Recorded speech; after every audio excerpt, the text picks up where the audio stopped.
Yo, what is up guys, welcome back to the channel, and this is going to be a really important video because DICE have just confirmed via a blog post that they've already begun massively nerfing a lot of the assignments in Battlefield 6, and we've also got confirmation that they are going to address a lot of these game-breaking bugs that they've been silent on, such as the laser designator MR missile bug on the IFVs, and then also the drone exploit with the recon class that allows you to get to unintended areas on the map.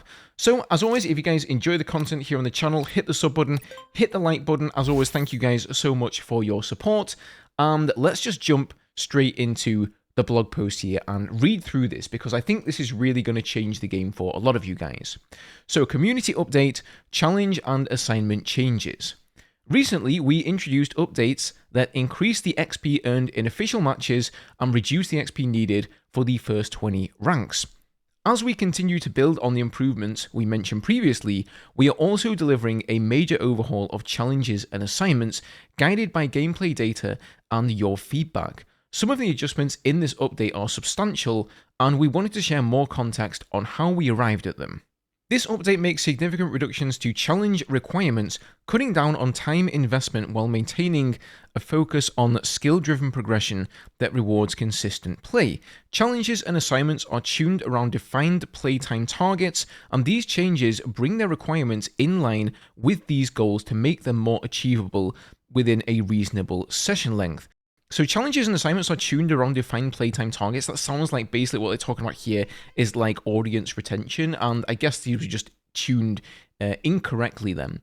Assignments will continue to range from goals you can complete through regular play to a few that reward true mastery, particularly those tied to cosmetic items. Sorry, my cat's going crazy at the moment. I think she's hungry. Some of the original criteria did not fully reflect that intent, and we have updated them to make their difficulty and purpose clearer. The first set of challenges went live today through a server-side update and are available immediately. Any progress you've already made will automatically be applied when you enter a match, unlocking any challenges or assignments you now meet based on the updated criteria. So I've heard a lot of reports from this from people already. If you log into the game, play a single match, what you're going to find is that basically a bunch of the assignments you hadn't finished before, a bunch of these challenges, they will now be completed for you. As previously indicated, the scale of our plans for challenges and assignments are large and will take place over multiple server-side and client-side updates. Expect additional updates in the future. We wanted to get the first set of challenges into your hands as soon as possible while we prepare further game updates, and we'll follow up with more details on the rollout in the future. In this first set of challenges, we made a total of 90 plus adjustments to challenges and assignments, and below we've highlighted a few examples. So first of all here we've got class challenges. So Assault, Engineer, Support and Recon challenges now complete much faster. So Assault 2, which is have squad mates deploy on your spawn beacon, has been reduced from 50 down to 5 deploys. Support 2, revive teammates as support, has been reduced from 200 revives all the way down to 60. Then we've got weapon assignments here. All weapon type assignments, so ARs, SMGs, LMGs, shotguns, DMRs, snipers, and carbines have been significantly simplified. So for rapid fire 1 and the assault rifle there, inflict damage with assault rifles, that's been reduced from 10,000 damage inflicted to just 3,000. Then we've got mode and unit assignments, which a lot of these are just going to be camos, so maybe not quite as important, but nevertheless. The majority of our mode-specific assignments, Conquest, Rush, Breakthrough, Domination, and others, have been standardized to require 2 wins per tier. This change makes it easier to pursue these challenges with clear intent. So for Conquest 2 here, wins in Conquest, that's gone down from 5 to 2. Conquest 3, objective kills in a round on Conquest, that has been reduced from 30 objective kills in a round to just 10. So that should be a lot easier to complete. I'd kind of written off a lot of these challenges, if I'm honest, to get camos. 1, because I don't really care about the camos, but 2, because the challenges were just too hard. They took too much time. Now, with these changes, maybe I'll give them another look. So next we've got gameplay and mastery. General expert and master assignments that require multi-kills, headshots, kill streaks, or revives have been adjusted to better match the natural rhythm of gameplay. For example, multi-kills and streak goals now align with average round performance rather than rare outlier achievements. So Explosives Expert 2, get multi-kills, 2+ kills onwards with explosives. So that's been reduced from 20 multi-kills down to 5. And it sounds from this in the brackets here that to get a multi-kill, it had to be like 3 kills or more. Now it's only going to need 2 kills or more. So that's already a pretty big nerf there. And then we've got Adaptable 2, repair damaged vehicles in Alive. We all know that one. Reduced from requiring 3,000 damage to just 500 there. So that is like, what, like a sixth of what it was before there. We value your ongoing feedback around challenges and assignments as we continue to roll out further improvements. Please continue to report bugs on the forums, yada yada yada. See you on the battlefield. So really, really good changes here. As they've mentioned, there are a lot more changes left to come, right? This is just the start of things. I'm sure they're having, they're going to have to go through them on an individual basis with a fine-tooth comb to really figure out how much they should nerf them by and whether they do need nerfing or changing, at all. But this has been one of my biggest gripes with the games. You guys who've been watching the channel for a while will know that, is that I don't really like to be dictated to or told this is the way you should play Battlefield, because to me that's what Battlefield is all about, being able to play the game you want. If you want to play support, you can play support. If you want to play recon, you can do that. Vehicles, no vehicles, you choose, right? It's an open sandbox, and I feel like all of these challenges and assignments that basically require you grind, because for a lot of them you have to do them to unlock the weapons in the game, to unlock the gadgets in the game. I feel like that really went against that methodology. Now, moving on from that, this is arguably even better news, because Season 1 of Battlefield 6, I think it's fair to say, at least for people who aren't interested in the Battle Royale, in the new RedSec mode, it's not been the best season. The map isn't really that great, there's a couple of new weapons in there, and there are just a lot of game-breaking bugs that have been plaguing Battlefield 6 at the moment. The two top ones, I would say, is the MR missile, or just lasers designating in general, and having those missiles go through the flares when they shouldn't. It's been shutting down all of the air gameplay. That hand in hand with bad map design, quite honestly, when it comes to Blackwell Fields, has been less than enjoyable.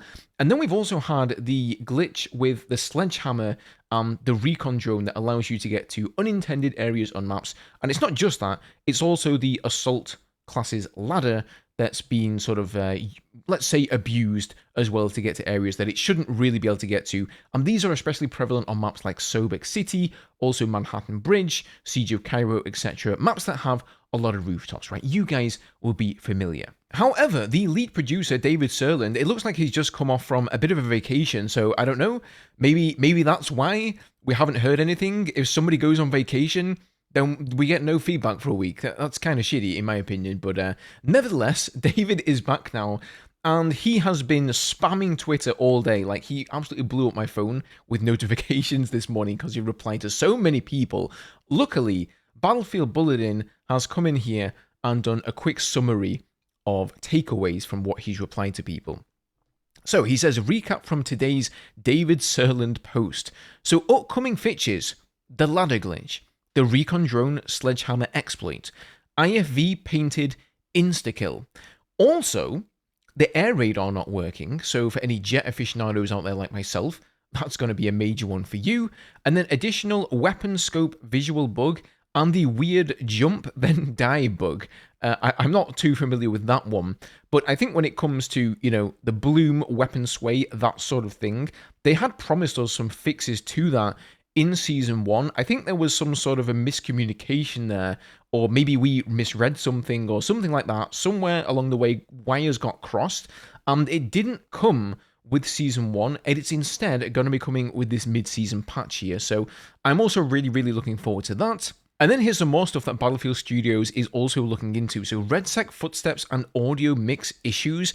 I've got to say, whilst they are especially bad on RedSec, audio in terms of footsteps and feedback in that regard is very bad in Battlefield 6 in general. Like, by the time I hear somebody's footsteps, they're right on top of me. It's now too late for me to react to those footsteps because I'm literally being shot by the time I hear the footsteps, right? It doesn't really matter what type of audio I'm using. I've tried headphones, I've tried like the 3D surround one, even though I'm using headphones. I've tried them all, and I don't really feel like any of them make a major difference. So I feel like audio in Battlefield 6 in general just massively needs an overhaul.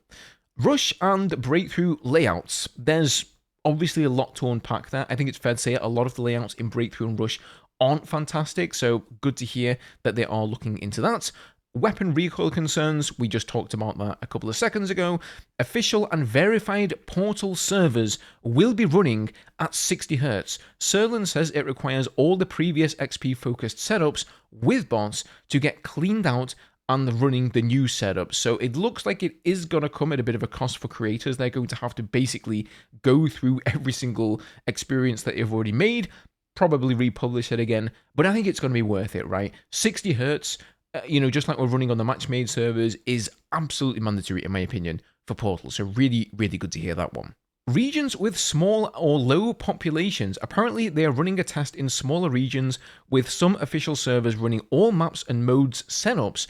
They are aware players need persistent servers. However, the lack of official DICE servers is still present and they have no real solution yet. So this one kind of surprised me. I was not aware that there were any regions with low player counts, because if you go on Steam or really look anywhere, there's a lot of people playing Battlefield 6, right? There's a lot of people watching over on Twitch and etc. It seems to be a very popular game, but I've had a lot of reports from you guys here on my channel as well that you are having difficulty matchmaking into games and that they're just getting backfilled with bots and stuff because there aren't enough players. So it looks like it's on DICE's radar now, guys, and hopefully they can present some sort of a solution, whether it be allowing you to matchmake into servers from other regions, or maybe something in Portal here with verified experiences and full XP. Portal server UX will get improved, also the UI to find the servers and filter them. Okay, I mean, I guess I'm kind of scoffing here, and that's because I think this is good. It's good news, don't get me wrong, but really the whole UI in the game of Battlefield 6 just needs like a huge overhaul, dude. The UI is, if I'm being honest, beyond terrible. It's just not good. I don't know how they managed to pass off on that UI, considering how good the overall game is, and it's a bit of a shame because it sort of spoils the overall experience there. And if you think UI doesn't matter, just play the game for a while. Believe me, it adds up. It does matter. So hopefully, some point in the future, they're going to do like a full overhaul. But this is at least a start there. And finally, maps are small. They are looking for more of the large sandbox types, but also at fixing issues on the existing maps. So I don't expect them to like come into all of the old maps and go and put in a bunch of cover and do what they did for Battlefield 2042. I think at the most what we're going to see, and this is also going for not just making the maps larger, but also changing the breakthrough layouts and changing the rush layouts.